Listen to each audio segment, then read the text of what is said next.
All right. Hey, everybody. So as a reminder of where we are now, we have been looking at different kinds of curvature, different ways that we can measure curvature on our surface. And at the end of our last video, we discussed the very important measurements of the Gauss curvature and the mean curvature. So as a reminder, where we are now, given a given parameterization, x, we can calculate a bunch of different things involving x, including the first fundamental form, gij, the second fundamental form, which we're calling lij. We can also calculate the principal curvatures, right, kappa 1 and kappa 2. And we can use those principal curvatures to calculate both the Gauss curvature and the mean curvature. So the Gauss curvature was just kappa 1 times kappa 2, while the mean curvature was the average of kappa 1 and kappa 2. With the Gauss curvature, we also have this bonus way to calculate it that will come in handy. We can calculate it as the determinant of the second fundamental form divided by the determinant of the first fundamental form.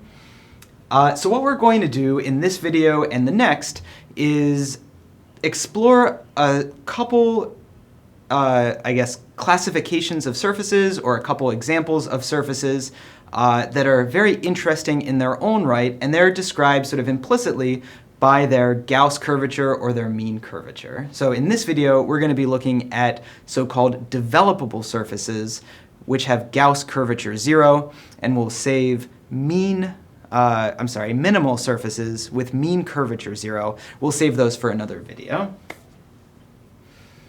So what we're going to do in this video is, again, introduce two special kinds of surfaces. First, I want to introduce the notion of a ruled surface.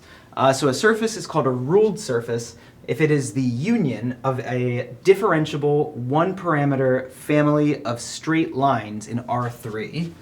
All right, and so what I mean by that, if I talk about a one-parameter family of straight lines, the one-parameter family just means that I'm going to parameterize these straight lines by a given parameter t. And then the straight lines, they can be described by existing at a certain point and having a certain direction. Because once I have a certain point and a certain direction, I can describe the entire line. So a one-parameter family of these lines means that for every value t, there is going to be a corresponding straight line that will make up my surface. So for example, I would define such a parameterized surface, such a capital X, as an x of t comma u, and that would be, I would call it alpha of t plus u times w of t. And the idea here is that at any given t, alpha of t is going to represent a point on our line, and w of t is going to represent a direction that our line that our line goes in. And so with that understanding, every t gives us an initial point and a direction for a given line, and then the variable u, the parameter u, will actually parameterize that line. So as u increases, I will trace out in the direction of w of t and trace out this line. So this is our ruled surface, and we'll see an example of this in just a moment. Furthermore, we can say that a surface is developable if at each point on the surface, not only is there a line that lies entirely on the surface that runs through that point, but at the same time, we can say that every tangent space on that line is the same. Or put in other words, there is a line through P that lies in S such that all points on the line have exactly the same tangent plane. So not only will this be a ruled surface, but it will be a ruled surface with this additional criteria that all of the tangent planes on that line are the same. Let's see an example of this so we can get a sense of what we're talking about. So two examples that I want to look at are cylinders and then hyperboloids. So if we look at a cylinder, right, a cylinder is going to be a ruled surface because I can find a one-parameter family of lines that completely fill out or describe the given surface. In this case, I can imagine a curve like this. This is my alpha of t. right? So that's going to be an alpha of t. And at every point alpha, or every point t, I could say maybe my alpha of t is right at this point. My w of t would be pointing straight up. And a slightly different point, at this t value, my w of t would be pointing straight up. So that as I let my u variable go forward or backward, right, I would trace out this entire vertical line right here.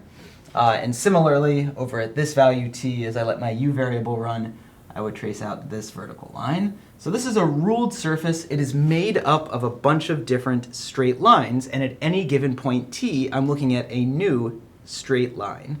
In this case, our family of lines are just these vertical lines, and as I draw all of these vertical lines, they fill in or fill out my surface S.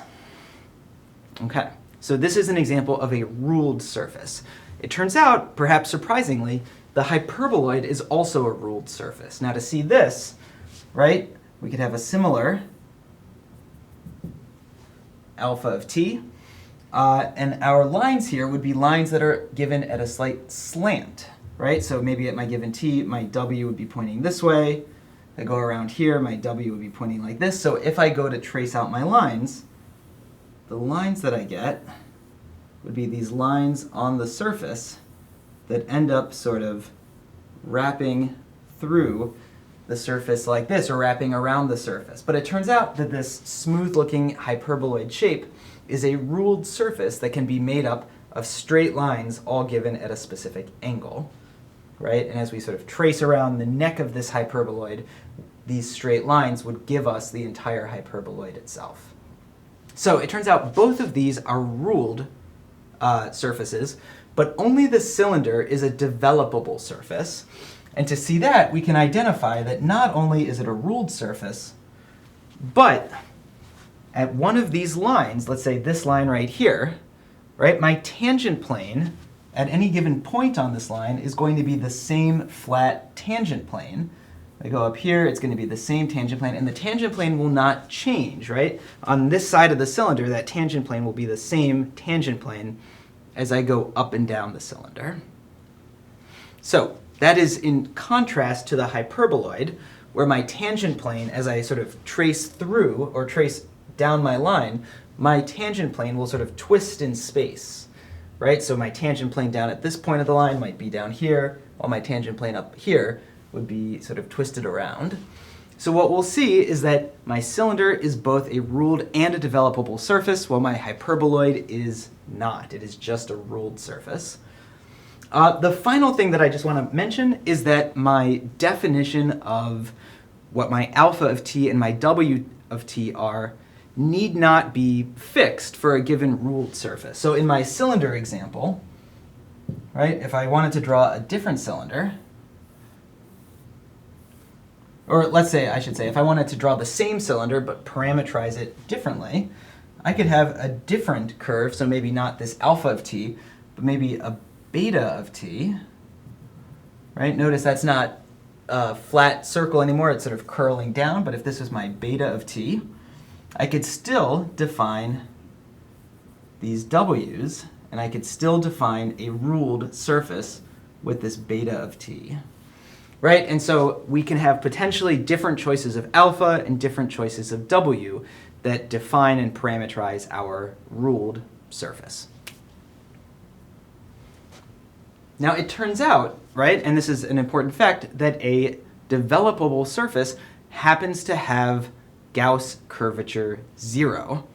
And what that means is that the curvature of this surface is no different than the curvature, the Gauss curvature, of a flat plane.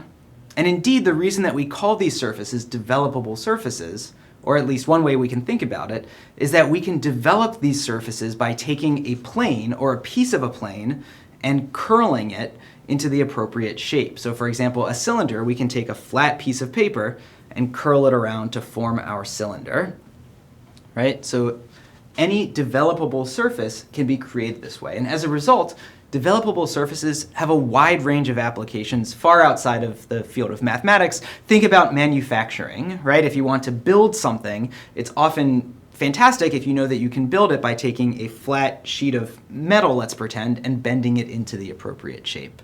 So developable surfaces are hugely important, and it's really valuable to be able to determine whether a given ruled surface is actually developable. And that leads to our big question here. If we have a ruled surface, how can we tell whether or not that surface is itself a developable surface? All right, and so this is the question that we want to explore for the rest of this video. In other words, given a ruled surface, so like an x of t comma u equals alpha of t plus u times w of t, so if we have some ruled surface like this, what are some conditions that I can place on my alpha and my w to guarantee that that surface is developable? Let's try to explore this. Let's try to figure this out. First, a couple small things. Without loss of generality, I want to assume that my w is equal to 1 in length. The length of my w is equal to 1. And without loss of generality, I want to replace my alpha of t with a new curve, beta of t, if necessary, that satisfies the condition b prime dotted with w prime equals 0. Right? So maybe as far as that second condition goes, this just means that if I have a curve that isn't quite the curve that I want, right, that doesn't have this property, I can instead get rid of that beta of t, replace it with a reparameterization with a new curve, alpha of t. Right, so maybe I could replace that one with this one. And with under this alpha of t, I can guarantee that I have a curve with the condition that, I guess in this case beta, with the condition that beta prime times w prime dotted with w prime equals 0. This can always be done, and so we can, as a first initial step, if we need to, replace our alpha of t with this beta of t. Similarly, I can replace my w with a new w whose length is always equal to 1. And I can always do both of those, and that just gives me a reparameterization of my ruled surface. This will be, I should say, this is valuable because it is just a way to reparameterize our ruled surface, but it will make our computations easier in the slides to come. And these computations are already going to be a little bit hairy, so making it simpler right off the bat is a good thing. The reason that it will make this simpler is, number one, this feature will be useful, right? That will let us cancel things out down the way. And secondly, this feature means that if I go to take the derivative of both sides of this, right, the t derivative of both sides of this, I'll end up getting that w dotted with w prime is also equal to 0, right? Because if our vector length is a function of time and it's a constant, that I can take the derivative of both sides and I get that that vector dotted with its derivative equals 0. So both of these facts will actually help us simplify expressions down the way. All right, so that being said, here is our goal, right? We're starting with our x of t comma u. This is, right, we've replaced our alpha with a beta, but it's beta of t plus w of t times u. And our goal is to figure out what conditions on beta and w will guarantee that our curve is developable. And that means we're aiming for something with Gauss curvature 0. So our goal is to see what conditions will make our Gauss curvature equal to 0. And because our Gauss curvature could be written like this, the determinant of the second fundamental form over the determinant of the first fundamental form, our intermediate goal is to figure out what our second fundamental form is to calculate it, and then figure out what properties will make its determinant equal 0, right? This will equal 0 if the numerator equals 0. So we want the determinant of the second fundamental form to equal 0. That means we have to calculate our coefficients, our Lij's. And as a reminder, that was just xij, so the second derivative of x, dotted with our normal vector. So we are going to compute all of our second derivatives and our normal vector. And the first bunch of them are pretty straightforward, right? We can calculate xt, x sub u, and then our second derivatives, xtt, xtu. That's equivalent, by the way, to xut, right? We can flip the order of the derivatives, the partial derivatives. So we have xtt, xtu, xut, and xuu. And that's just from a quick calculation, taking the derivatives of these and recognizing that beta is just a function of t, w is just a function of t, and u is just a variable u. The challenging part of this computation will come from calculating our normal vector n. And to spoil the punchline, this is our end goal for what n is going to equal. So n will be this messy expression here. Let's see how we get there. All right, so in order to calculate n, we have to take our two first derivatives, x sub t and x sub u. We have to take their cross product, and then we have to divide that expression, that new vector, by its own length. We have to normalize it. So this is my x sub t cross x sub u computation, right? It's just going to be this cross this, and by properties of cross product, I can distribute that, so it becomes beta prime cross w plus uw prime cross w. So we have this equation right here. And now we have to calculate the length of this to divide by, divide this expression by its length. Now recall, we originally, without loss of generality, chose our beta and our w so that these two facts were true, right? W dotted with w prime is 0, beta prime dot w prime is 0. And that's going to be helpful for us here. What that means is that when I go to calculate the length of this, I'll actually calculate the length squared, because the length squared is just going to be that thing dotted with itself, right? The thing dotted with itself will equal the length squared. And I can calculate this dot product by distributing and getting 4 terms, right? I'm going to get b prime cross w dotted with b prime cross w. That'll just be b prime cross w squared. I'll get uw prime cross w dotted with itself, and that will be this term, right? Its length squared. And then I'll get my cross terms being b prime cross w dotted with uw prime cross w. And I'm going to get 2 copies of that from this term and this term. And so I'm going to get this piece here. Now, I claim that all of this can be simplified down a little bit. And in fact, all 3 of these terms can each have a slightly simpler expression. First of all, this dot product over here will actually equal 0. And to see this, we have to think about what these equations mean right here. Right? This is really going to be a property of the fact that it's going to be a property of the fact that this vector right here, this vector will be in the direction of, or parallel to, w prime.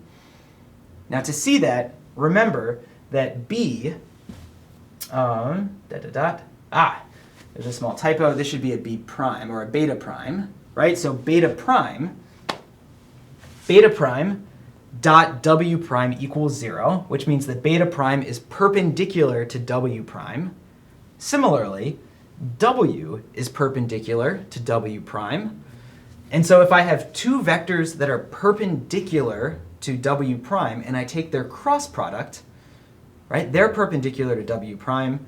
The cross product gives us a new vector that's perpendicular to both of them. And so that cross product must be pointing in the direction of, or somehow parallel to, w prime. So this vector is parallel to w prime. This vector is perpendicular to w prime, right? It has a w prime in the definition, so it must be perpendicular. And so we end up with 2 vectors that are therefore perpendicular to each other. Their dot product is 0. Similarly, right, this vector, this b prime cross w, is pointing in the same direction as w prime.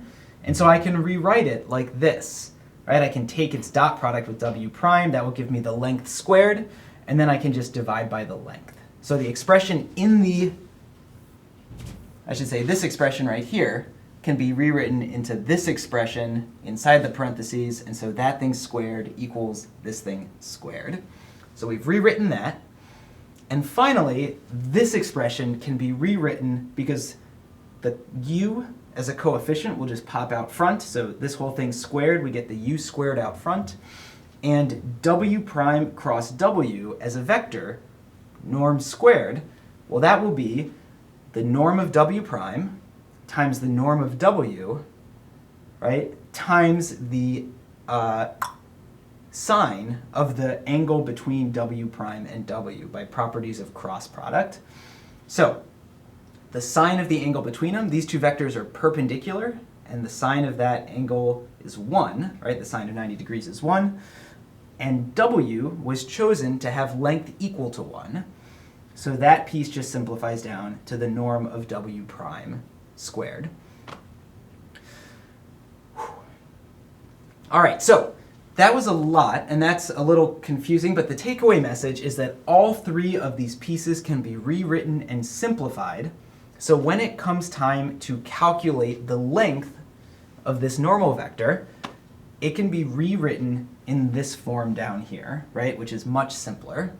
And in fact, I can make it even more simpler, right? I can make it even simpler by putting it over a common denominator. So if I want to make w prime squared my common denominator, I can keep that down here, put that under everything, and just replace this with a 4.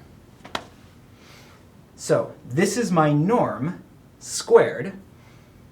And so to calculate my normal vector, I will simply take this vector and divide by the square root of this messy expression. And that is what's going to give me this as my normal vector. It was simply that cross product, and then this is what I get if I divide by the square root of the previous expression.